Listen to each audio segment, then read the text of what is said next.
யாருமே உதவி செய்ய முன் வராத ஒரு சூழ்நிலை வரும். ஆனால் ஐங்காயம் படைத்த ஆண்டவர் தான் ஒரு அனாதை போல சிலுவையில் தொங்கினதை நினைப்பார். அவர் உடல் அனாதை உடலாக கடந்ததை நினைப்பார்.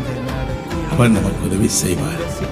அக்கினியில் நடந்திட்டாலும் வெந்து போக விட மாட்டே, தண்ணீரை கடந்தாலும் என்னோடு இருக்கின்றே.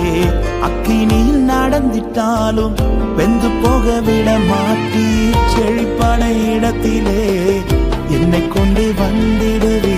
அக்கினியும் தண்ணீரையும் நன்மையாய் மாற்றிடுவே. உம்மை நம்பி நடக்கிறேன் என் இயேசுவே, உங்க பாதை நன்மை என்று நம்புகிறேன். நீங்க பிடிச்சிடுங்க உங்க கரத்தால, நீங்க நடத்திடுங்க உங்க சித்தம் போல.